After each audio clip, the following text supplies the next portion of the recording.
my native land. Tell them that we born them. I want you people to understand. Tell them that we born them. I am proud to be a Belizean. Tell them that we born them. You're bande, you're bande. Tell them that we born them. You're bande, you're bande.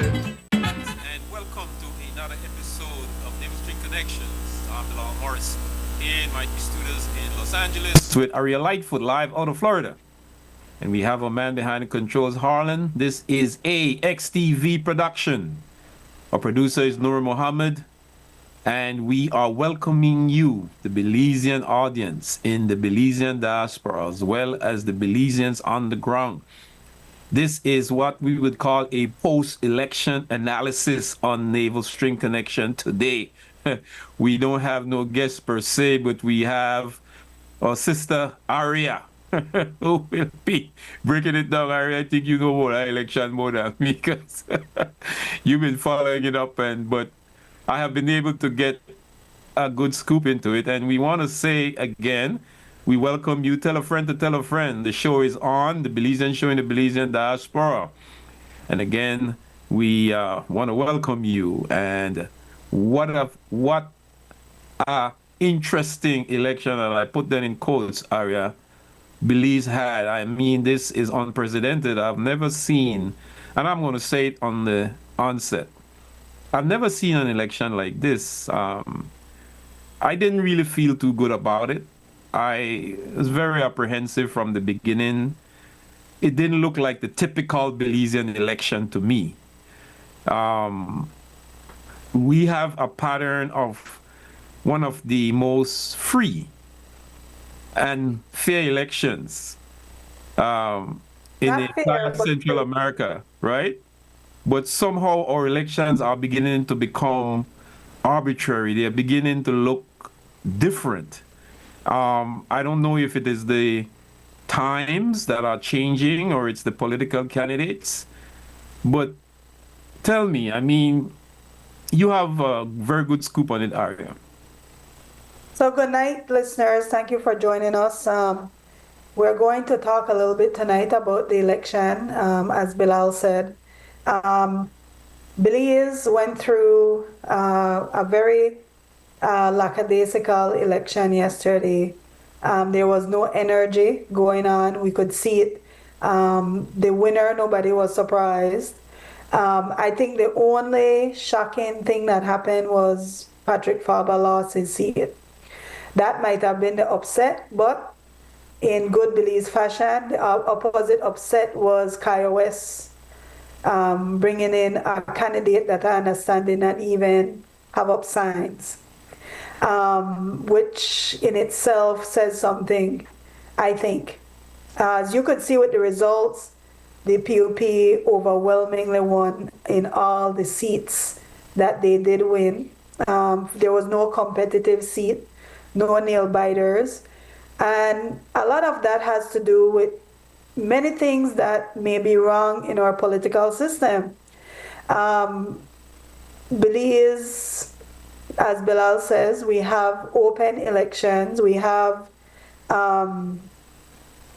elections that is not riddled with violence, but it's not fair elections. Let's just not be fooling ourselves that it's a fair election. For one, the disproportionate sizes of the constituencies lead to a lot of manipulation in our voting system. And the way it's manipulated, our representatives are not running to represent their constituents. They're representing their parties to win the election, which is a completely different mindset than running to represent people that is in your constituency. And with that said, at Bilal, I'm going to show you this. I hope it works. I want to introduce you to this app that was presented to us by Jorge Aldana, not the journalist. Jorge Aldana is a mathematician from the Kaya district, and he went back and reviewed all this election data that he could not even get from election and boundaries. He had to go to the archives department to Wow. go pull election data so that we can now review election in a scientific, analytical way. Bilal, guess what part to get most of the data from in the archives? Newspaper. Guess which newspaper? Mandela. Mandela. That's where he found most of the data that goes back to 1979. So I will try to share this right now. Let me know if you can see it. Yes, awesome. Yeah, so this is the app that he created. And what you'll see in this app, I think we go to, make sure I depend the right app. Sorry, I'm playing with internet stuff that, hold up.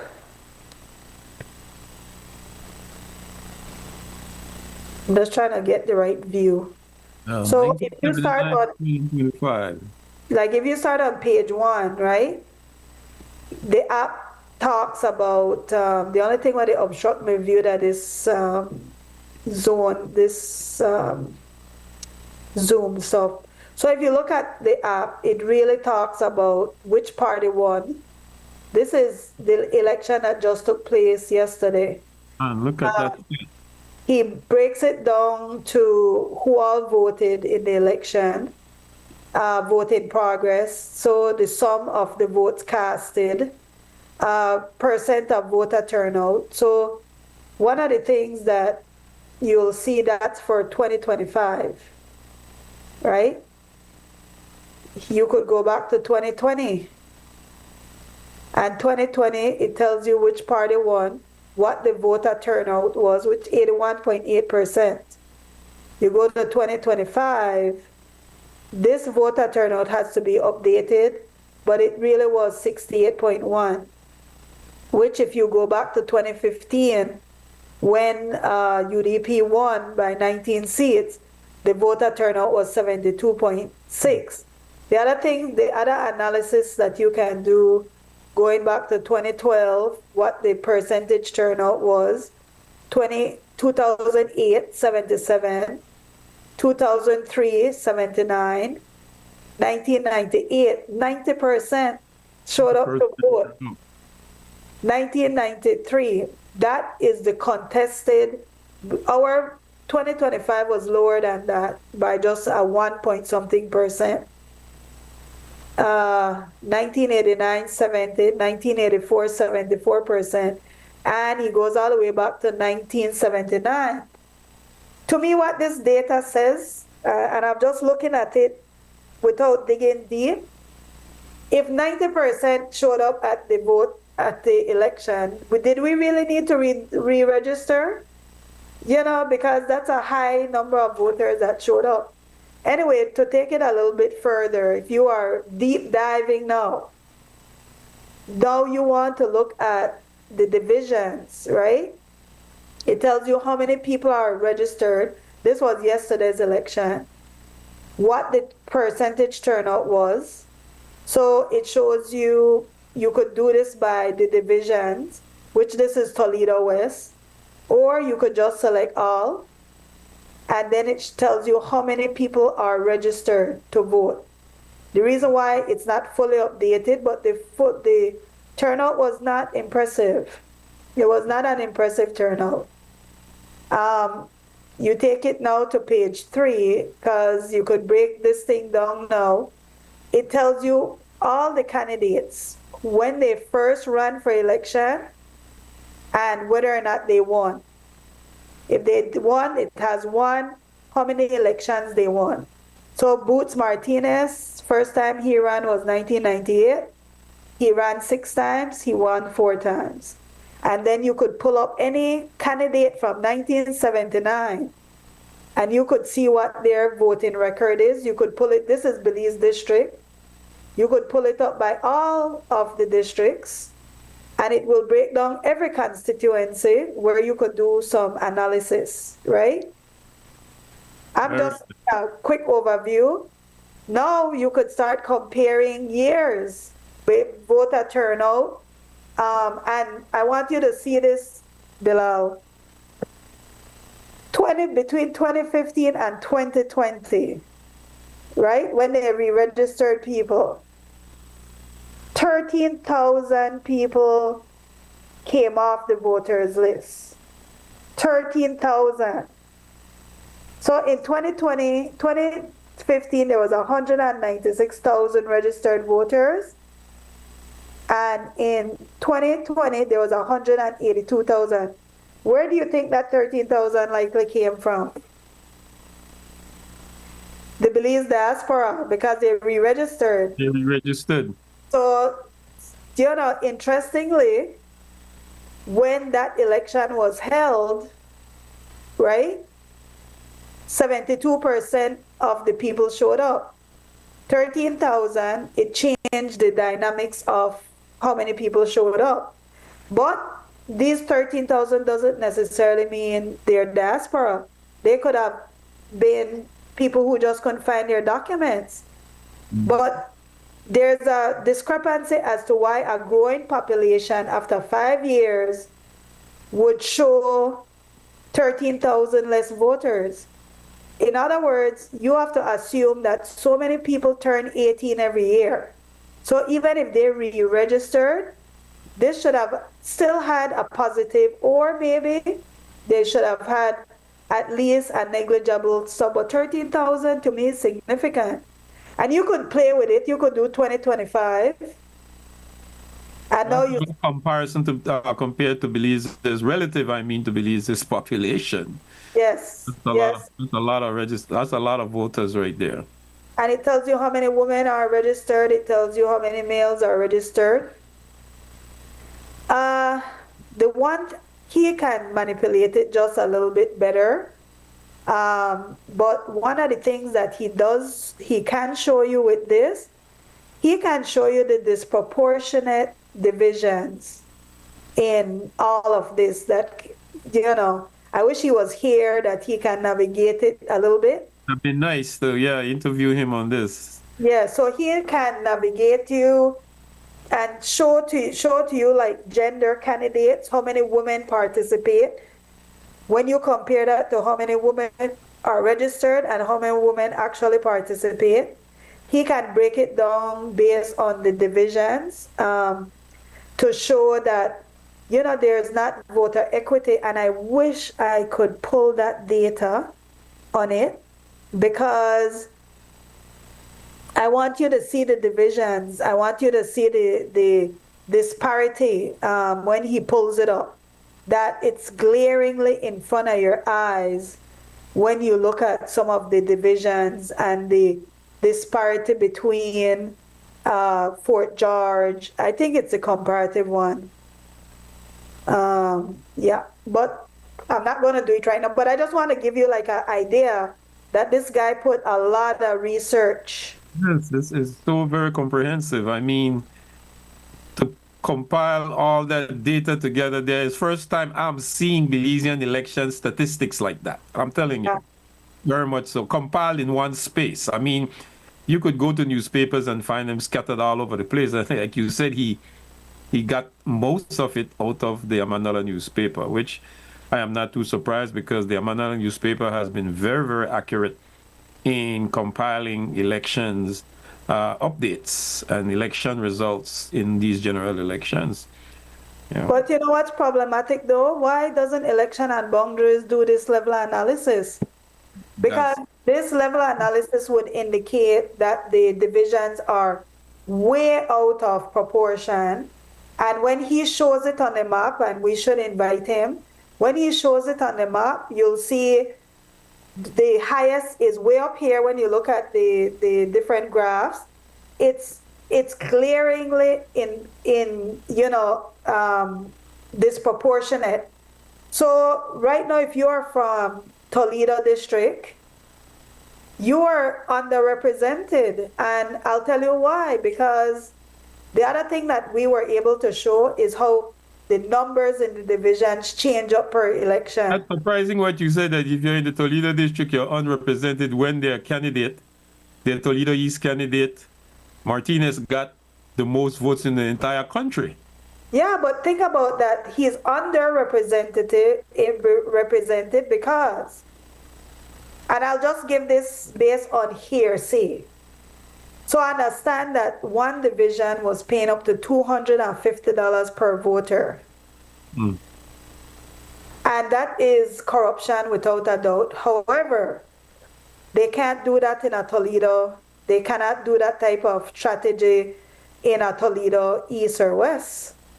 Because they have 10,000 voters, it would be impossible. So they can buy voters, and then what happens is by keeping some of these divisions small, they can manipulate voters by switching them back and forth in different divisions, and they can manipulate a win by doing that. You know, oh, you're popular, so I'm going to take 500 or 100 of your voters, transfer them into a place where I'm weak. That's not democracy. That is a political party strategy. That is not representing people. And one of the things that Darrell Bradley brought up last night that was very interesting, he said when you start seeing your democracy with these big numbers of wins, these wide margins of wins, that's normally an indication that you, the citizen, should start becoming concerned. Because what we're doing, we're marching towards as a one-party state, and we don't realize it, you know? We want... And I would say, Aria, that we once had a one-party state with the same People's United Party before the National Independence Party was able to win an election period. It was the PUP that was winning elections all the way up into the 70s, right? And so it is like people were beginning to say they are tired of having George Caleb Price be the premier, right? And later on the prime minister, because they were always winning. And so the monopolization of media with the one radio believes, and these, like you're saying, the fear of a one-party state may go back to the times when in the 70s, when we had our one-party state, a one-party political party dominating elections, and therefore one-party state, where the opposition was crying that they had no voice because they control everything. They monopolize everything. And this is one of the fear of, as you are stating, that this election is beginning to unravel. And it brings back for me a ghost of the domination of politics when the UDP, the NIP, which finally turned into the UDP, won an election in 1984. And they lost one in 79 that they thought that they could have won. And I remember that period where the opposition and the electorate that represented that opposition was so very angry. And the verbal attacks on political candidates, the PUP political candidates, was so very much. But I had to inject that because when you talk about a one-party state system, this is why we have to have a level playing field. And that statistic is showing, and this election is unraveling this whole fact that we can go back to that very system, that very political climate again. And I want to make the distinction that in 1979, we were not an independent country. So even though it was one party dominating, there was always some level of oversight from something else. But a one-party state in today's day it is not good for democracy. It can become abusive. I mean, especially when that nation has come into independence. Is that what kind of independence? When you have an election like this, what kind of independence is this? It does not look democratic. Your independence look arbitrary. It does not live up.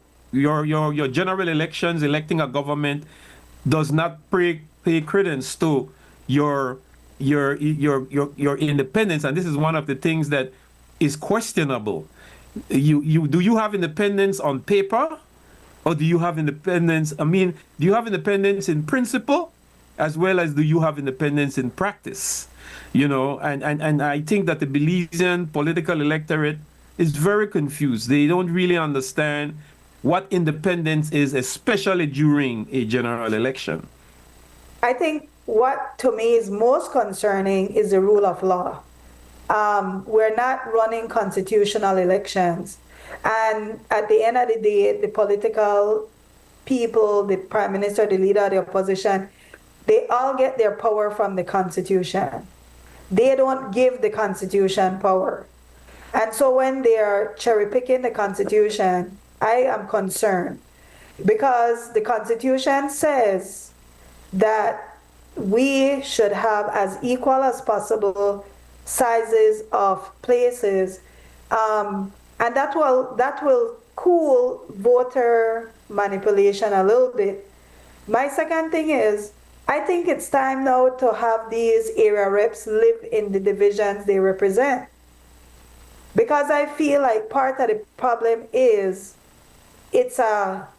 they're abusing people for their votes, but they're not willing to live in these divisions. And so these divisions remain seriously underdeveloped because there's no type of demand. In the United States, a politician has to develop residency for them to be running in a division, and it makes sense. And I know we're going through some sort of constitutional reform, but we have how can we be serious about constitutional reform if we're not following our current constitution as it is? It is, yes. You know, it's problematic. That part, the rule of law, to me is a big deal for me because everything starts breaking down from there. We had 2 born Guatemalans in our election, and people don't even realize that. The argument. These are the things that the electorate, as you rightfully said this morning on the WUB, we need popular education. I mean, along comes knowing your constitution, but you have to raise the consciousness of the people because they look for a piece of paper like that. I'm telling you, when I was young, and I said, like, man, me don't want to read that. That look confusing. You know what I mean? Like reading Shakespeare and all the whole English kind of thing. This is not young people look at that thing there. It's like, but you have to raise the consciousness. This is where the education system fails. And it is done through popular education. And a lot of people say, what that? You know, Spear used to do that. You know? Bilal, where is the legal watchdogs in Belize society? You have an entire bar association that sits back and witnesses the degradation, the devolution of our laws and constitution, and everybody push their head in at the sand, and they don't want to talk about it publicly. So because they are a part of it. Why study law? Like, why study law for somebody to come undo your rule of law? One. Secondly, that the Belizean taxpayers pay for most of their attorneys' legal education. They should have at least a moral obligation and one as a citizen, a patriotic obligation to ensure that our laws are followed. Yes. Law cannot just be about making money 24. It cannot. It has to be enforced.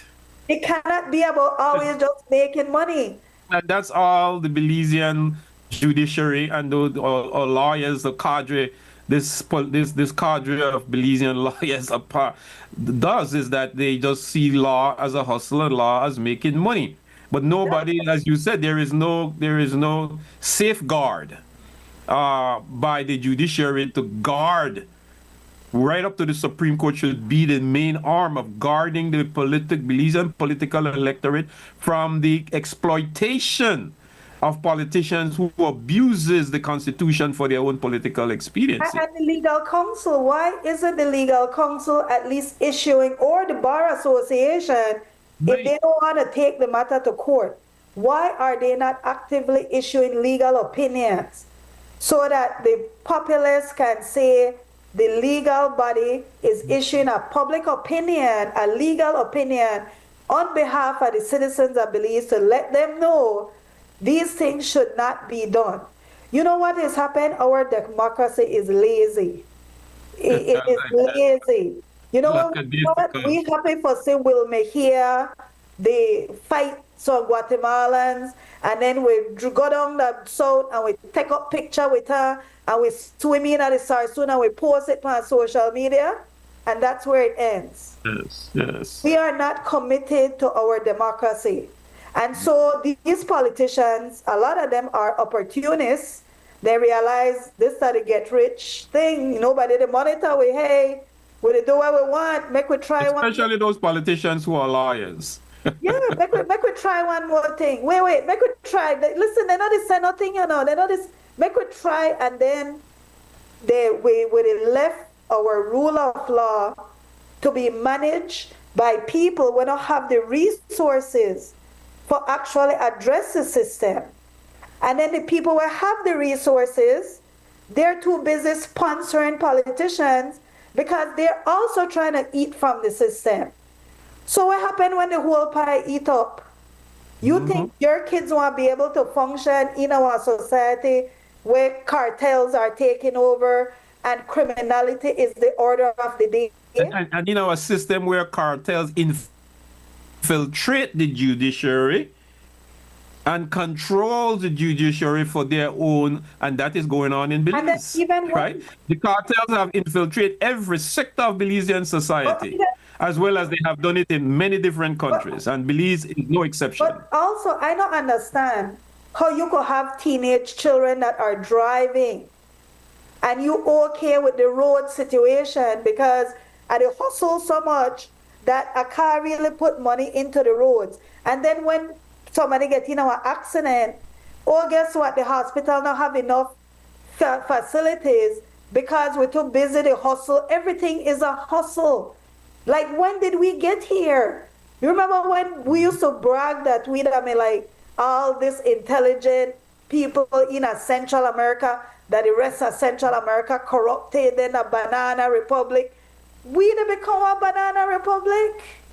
And right down that road. It is shameful. And that's why I think that, as I said this morning on WB, that we need the Briceño administration, which has been given. We have a new government, not a new government, but we have the Briceño administration has been given a second term. Whether there is a mandate or not is questionable or left to be seen. Looking at those statistics that you just showed there, I was very convinced that there was no mandate, ARIA, that you show. But when we look at a second term, right, is that we have to begin to go back and look at where, despite of the fact, if you're won by a landslide, you have to go back to you have to be cognizant of the fact as a government to realize that it was not the kind of election that you would like to have seen, where you would have won fairly and clearly. The election was arbitrary. It was not a level playing field. It is not that, well, government could say, well, the opposition is the fault, but you still, as the government, will have to go back and look at your democracy, as you're rightfully saying. You have been looked at by the global political arena.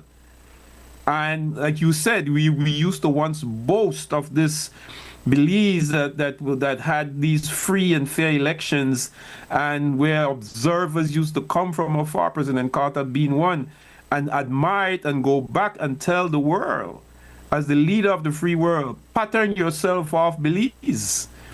We are not saying that we have gone down the road yet, but as you're rightfully saying, we are going down that road, and we need to stop and check. The government of the day, the people have given you, have spoken, they have voted you where it be that voters turnout was low, it was high. You have been given a chance by the electorate to govern again.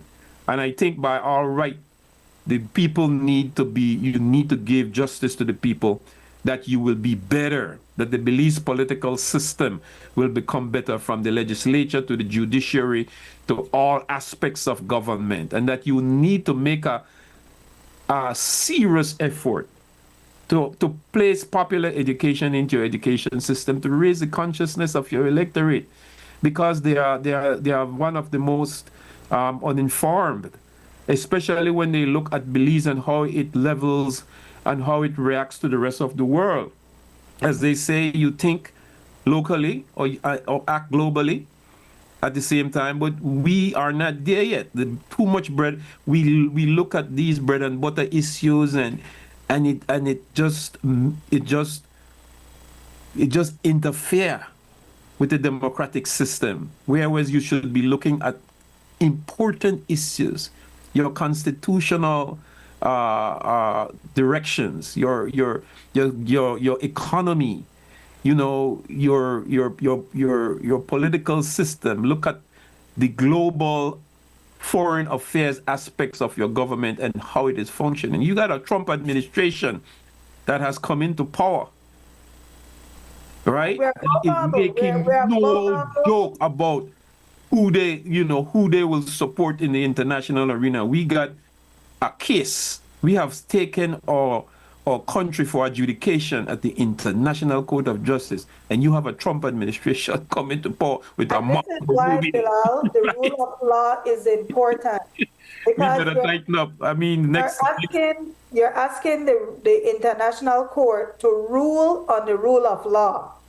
You are making an ethical and a legal argument that based on the rule of law, we want our country to remain intact.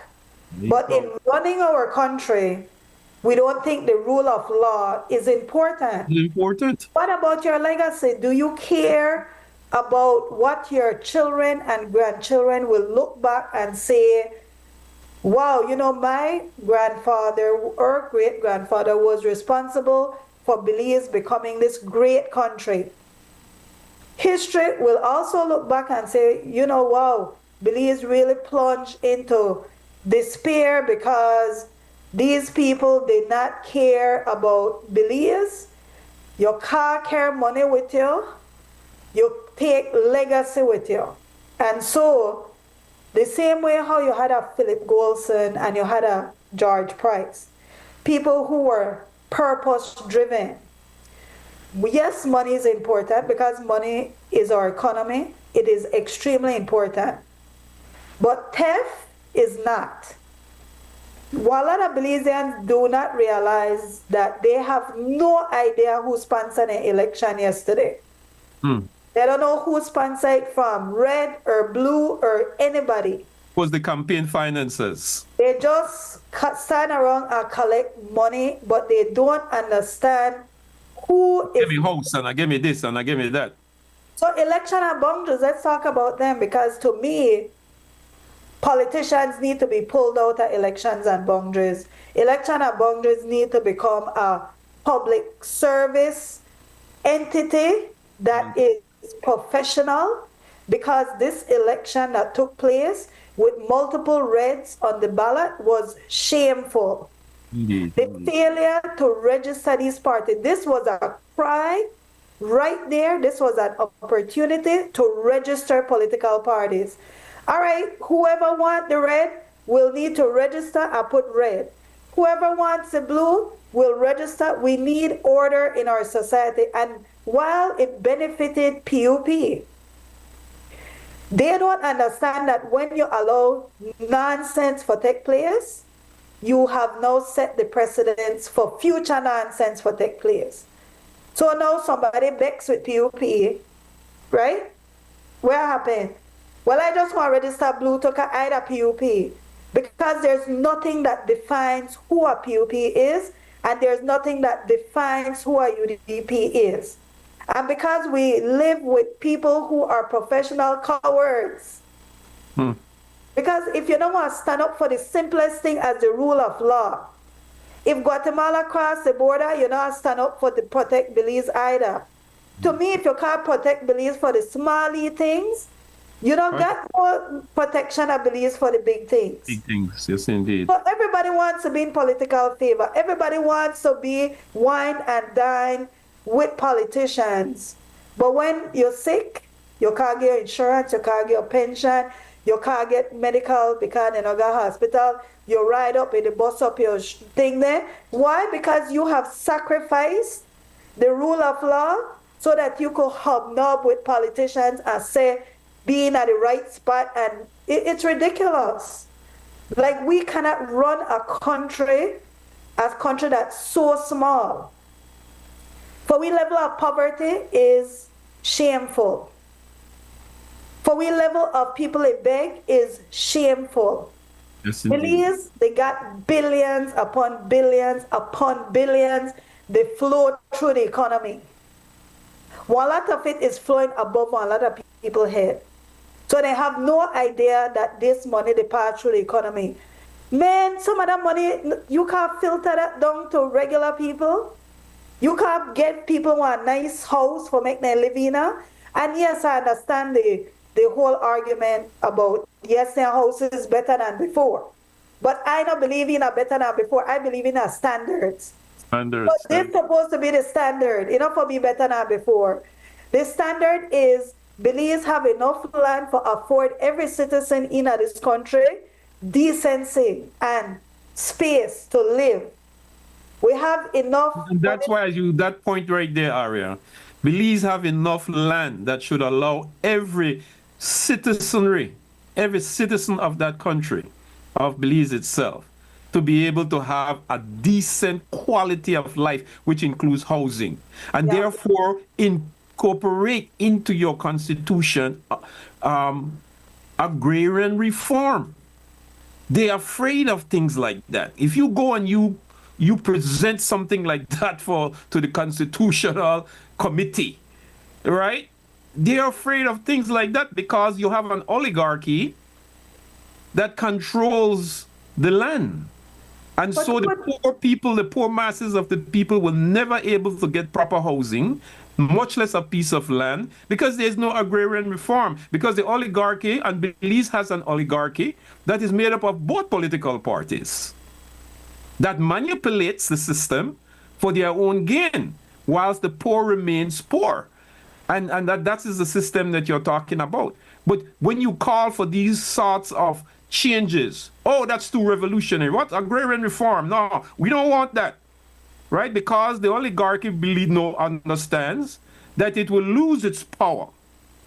And I actually disagree. I feel like, this is my opinion, when you compare countries, like I gave Singapore as a perfect example, because Singapore got its self-government, the same time Belize got self-government. Singapore was considered a third world country at the same time, and Singapore had China claiming them.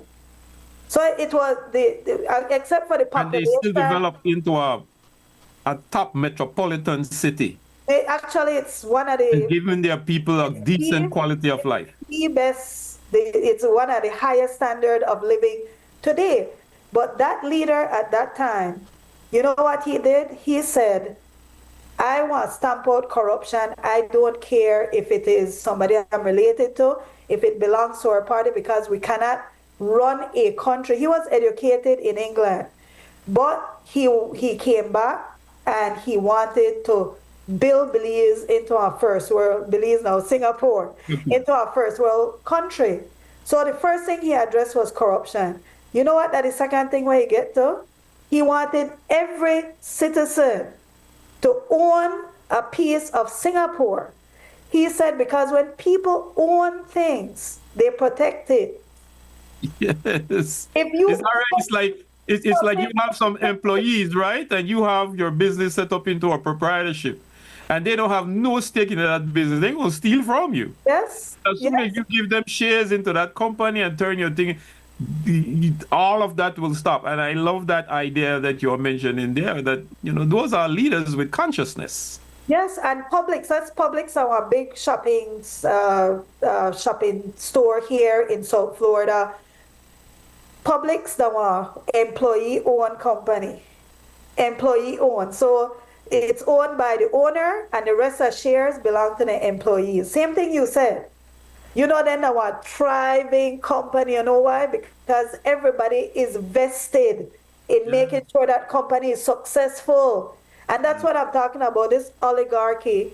It's the same thing. If you build a society that is successful, people want to fight for this society and they want to make sure it's protected. But if you treat people like animals, and you got people that beg you like you take one level of decency from that person, and you know what? Then they fighting at the streets, and okay, what the place look like. You're underdeveloping your own country, and you just to keep yourself rich and have the oligarchy who's sharing all the dividends amongst themselves by keeping the poor. You're by keeping the masses of the people poor. You're underdeveloping your own country. And what you're doing with the brain drain is that all the innovative people that want to do something, like you supposed to want, I've always said that, I don't know, people, I know somebody that love discuss issues with people, go back and forth. I don't want people just to tell me what I want to hear. You should want diversity, you should want dissent.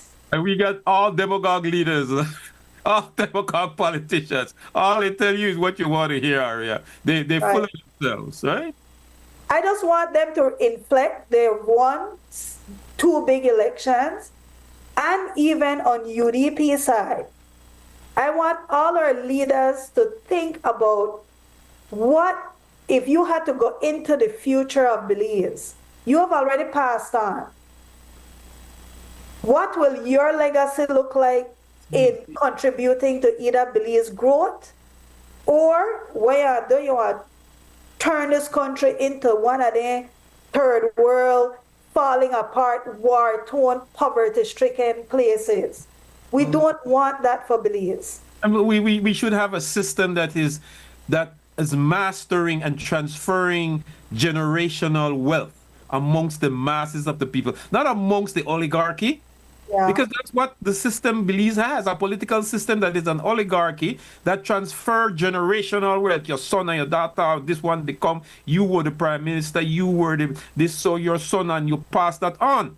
But what we should be passing on is generational wealth amongst the masses of the people. We have a political system and that does not do that. Right? Whereas we have a system that passed on generational wealth from one political generation to the next. Because we're still operating on a colonial level. We still have the king. It's the king that's in charge. And when you talk about constitutional reform, it's a joke. Because here you have a constitution that was given to you by the British that is so colonial. And you're telling me you're calling yourself independent and you have not done anything to change that constitution to make it work for the masses of the people? Then you are not independent. But not only that, you are still a footstool of the British monarch. The way how our constitution is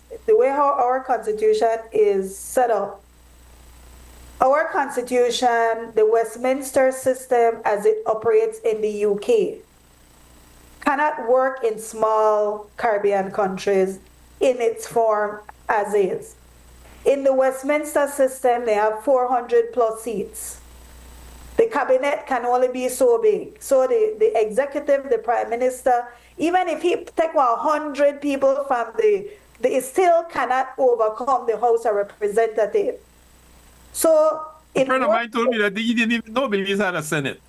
And think about that. When you have a cabinet that is basically the cabinet and the House, you have killed one arm of government.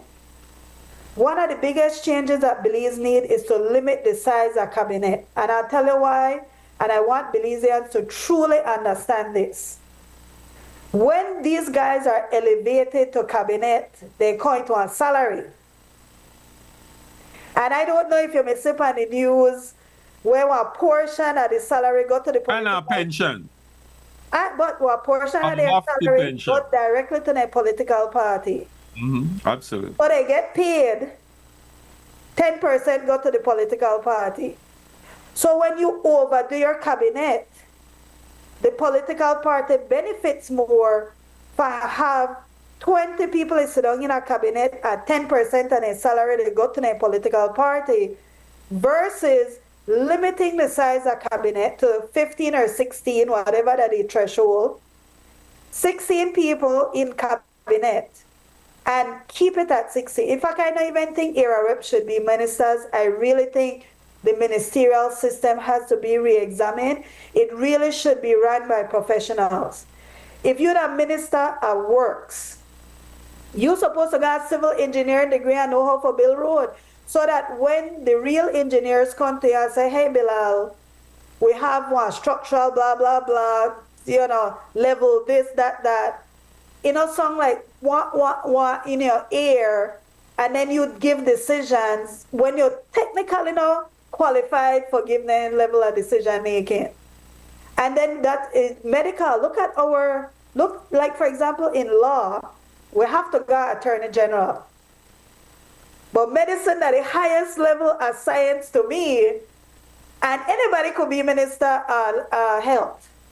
Yes. Like that really should be one position that's held by a doctor or somebody in the medical field. And I think that all the ministry should be filled with people. Minister of sports should have a minister that was an athlete themselves. Yes. Or Having these people are minister of sports that have not even played no sports. Don't even understand. And then, you know, it's just like you're saying.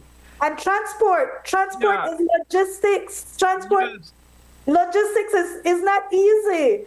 When you talk about transport and roads, those are logistics and veins within your system, and you determine like in the United States and show how the traffic, they got this, that. Those are people who got logistic training so that they could say, listen, we have to build a street this way because we need traffic for flow, for efficiency. But everything what we do that believes we take it like schoolyard thing. They're like, who that my friend? Who that the one who kisses me but the most? Who that is one? Bring that one in, give that one that position. But your country that like you the rule and the country is not developing.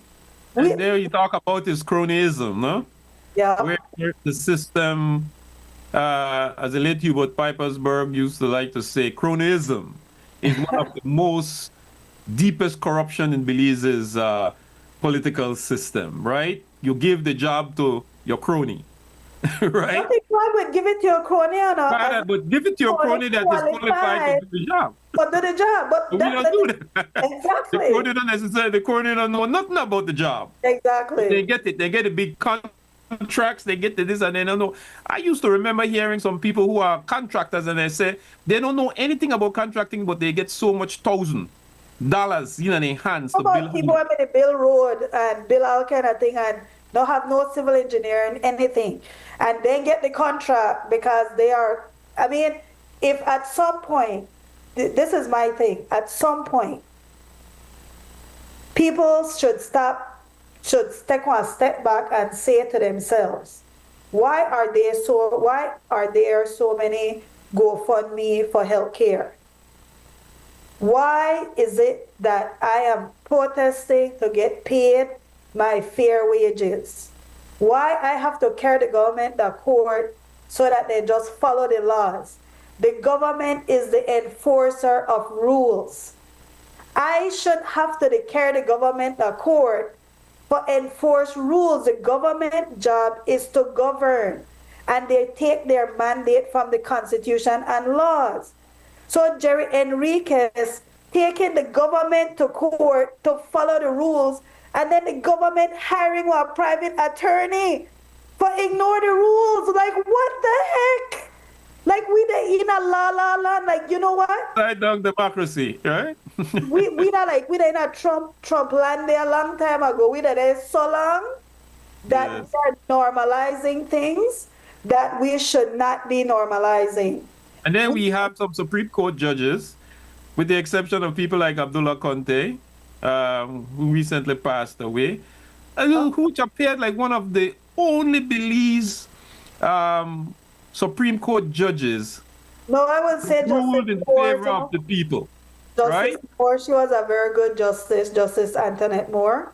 Antoinette Moore. Yes, thanks for reminding me of that. Yes, did a very good judge. Yeah, these people, these two judges for me, because I have not seen any other in the system. The others have always ruled in favor of the political party in power. Well, they're not do that, Bilal. What they do is they create so much roadblocks for the average citizen. So in Jerry's case, they didn't even rule on the case. They got into technicalities, and to me, was court is supposed to determine justice at the end of it all. But we are steeped into procedures because that's the colonial part of it. Jules Vasquez said it so well, I had to laugh when he made it describe the hazmat suits where the attorneys they wear and different stuff like that. That's what we like. We like pageantry and performance. And everybody got this title and that title, and then we pop up with self and we have their educated conversations. And I think that also where have backing. With the ignorance of the people, Jeremy Enriquez could have had a better, like the Mayas had in their landmark case, ancestral land case. He didn't have the backing. The people are ignorant. Because They did. What is the district in? What are you to talk about? It's like where the SARS student? You know, they don't have no popular education, no political education, no political education to even understand that what a man they do. Why they carry the government a court for? Right? We deaf, dumb, and blind. we totally locked out of the process, and the government laughs, and the lawyers are laughing. And so they are, like you said, they get a lawyer to go and defend their wrong, right? Yes, that's crazy. Violation. But and the thing is, I feel like the way the election was reported in itself is that there was no constant reminder. Hey, you're the run. How do you feel that your division is unconstitutional? Like, to me, that's the hard-hitting question. Me don't care if you're going to Miami. I don't care about the least silliness that was asked. You should be asking these politicians over and over again about the rule of law. I didn't even see no debates. I would have been asked if, they wouldn't have me out there because the minute they give me Denny Gravale or whatever the heck he name, I mean, going and say, how did you get Belizean citizenship, sir? Like, isn't this unconstitutional? Like, who gave you Belizean? To me, that's the investigation. Why are you running in our elections while you're maintaining status with Guatemala? Those are questions that we need. Those are questions that educate the public so that the public can say, oh, I never realized that this is our issue.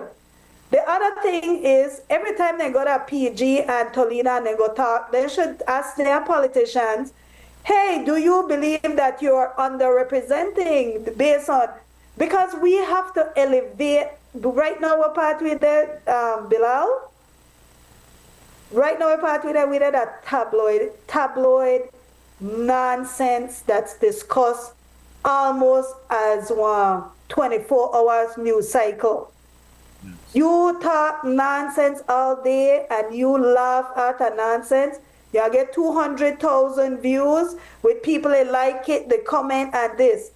You have a serious issue conversation because we are afraid, and this is always my thing, right?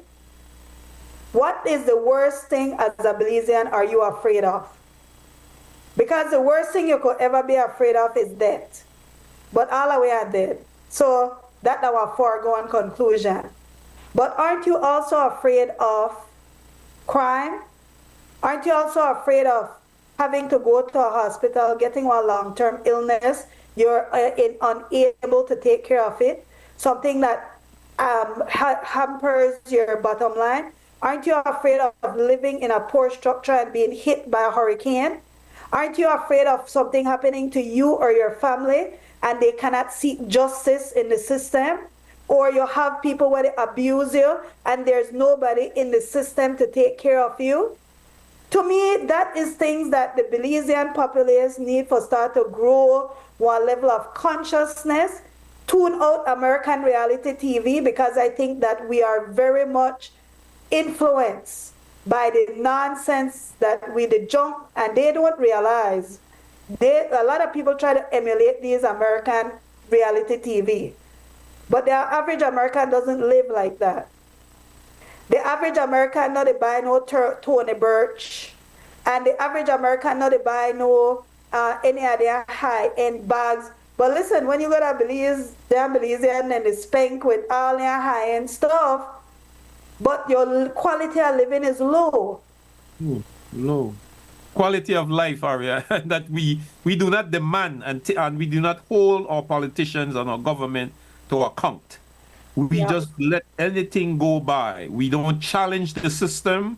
We are, even if we want, we are scared, we are afraid of. And if somebody gets up and challenges the system, we want to know if you're crazy. Or we attack the people who are trying to protect us. Exactly. You should see some of the comments against Jerry. Jerry is fighting for most of your rights. And this is what they don't realize. They're not court to fight for your rights, I'm sorry for saying. Court is fighting for status quo. Jerry should have had a majority of people standing next to him, of Belizeans standing for his cause. He becomes the majority of one, as Dr. Taylor said. And this is for anybody who challenges the system. And we see people in Belizean society who have challenged the system by themselves, the majority of one, standing by themselves with a protest sign. Yeah, Maureen Coleman is one of those people. Yes, I saw she did a protest the other day, walking all the way to Belize. Like the majority of one, you know, if me one have to go out there and challenge the system, let me one say it. Yes, I said it. Okay. But you know what? We have an example. We have Philip Golson and we have George Price. Philip Golson gone to jail. This man gone to jail because of his conviction. But most of our ARIA sits in the house as the opposition by himself and became a force to be reckoned with. Being called a lot of names, called a lot of derogatory names. Did not get a chance to win the elections, but he stood there. He won all the time in the Albert, all the time. And so he becomes the only. And I was looking at that political constituency, and I was saying, if that go away from the United Democratic Party, which was formerly the National Independence Party, then the Black Belizean electorate is finished and done. Well, I heard Dickie Bradley say that he finished anyway. And I heard my good friend and I want to correct this, Bilal, because I think that a lot of Belizeans honestly are more color focused on blue or red and less on race. And listen to why I said that. Kevin Bernard beat out 2 Spanish people in an orange walk. Let's be real. If we the electorate choose an Arab candidate over there. But when they talk about the diminishing of these are things that are arbitrary. These are things that are cute. Not that I am being racial, and not that I am being racist. Oh, I know you're not. In Mesopotamia, you should not have a Chinese-born Belizean candidate. But I disagree. You have a predominantly black constituency. But, right? Well, I disagree. That is sending you to the National Assembly. I think that I disagree. It's just very, very in this time, Ari. I'm not saying there's anything wrong with it, and I'm trying to put no racial overtones on it. But I'm saying in the history of the Belize's political history, it is strange that these are strange things that are happening. Just very clearly. Just very strange. One of the things I will say, right, is that without a doubt, Black people are victims of colonialism. And for a lot of reasons, they kept us divided with the Garifuna and the Creoles that still exist today. They put us in these divisions in Belize City, and they did not give us or teach us to grow and to produce and to become entrepreneurs. But now we're having other communities that come from different types of backgrounds. You have the Central Americans, a lot of them were in agriculture. You have the Mennonites, similarly, they are very productive, and the way how they do their stuff. The Indians, business people, Chinese, and stuff like that.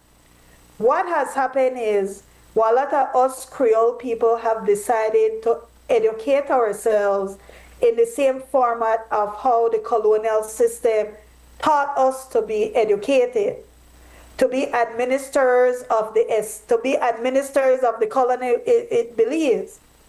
One of the things I honestly respect with Johnny Briseño is that he is trying to shift the system to more entrepreneurship, small business, agriculture, because for Build One Nation, you cannot have everybody go study law. That is not how you build one nation. You need to have people who could plant, people who could generate activity within the economy, people who could build, people who could innovate. We need all that types of stuff, but our school system has not caught up yet with nation building. Like we need for disseminate, and something like Trump now.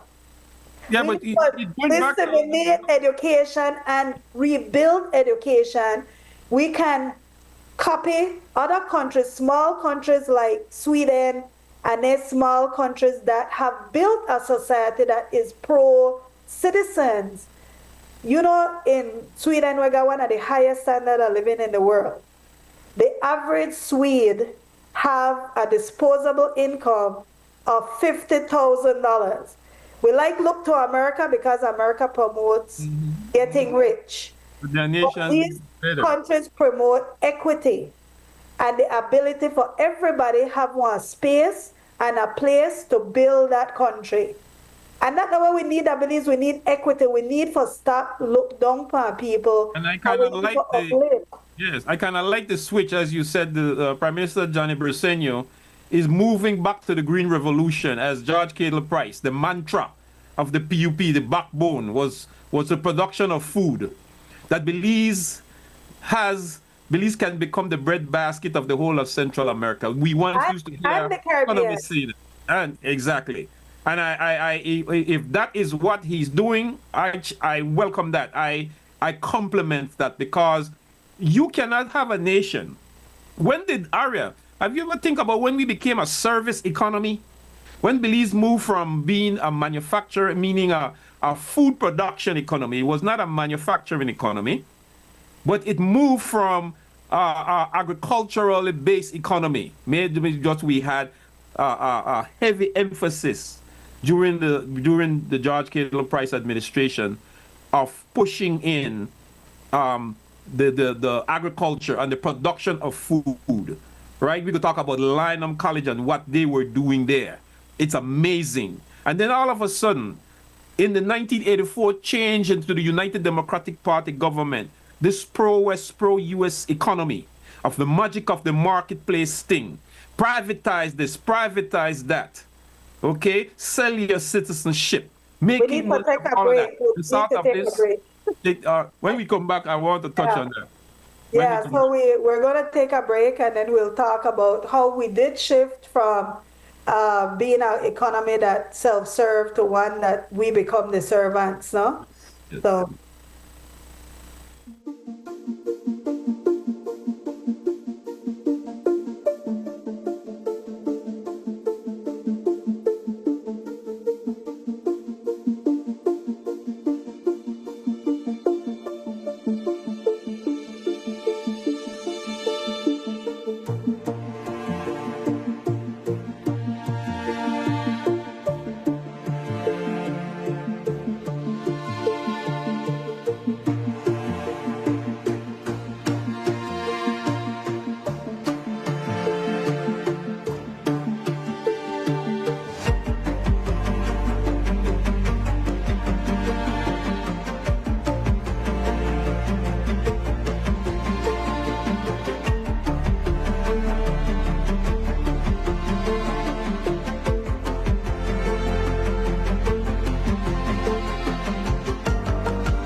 Ready, set, celebrate her. Ladies, make some noise in this place. Now is the time to own your power. You are a survivor. So get ready because we're moving into celebration mode. Here in my hands, give me one moment in time when I'm more than I thought I could be, when all of my dreams are a heartbeat away and the answers are all up to me. Take your seat at the phenomenal Celebrate Her concert, March 29th at the Bliss. Tickets now available at Mappy's Beauty World or call 633-9404.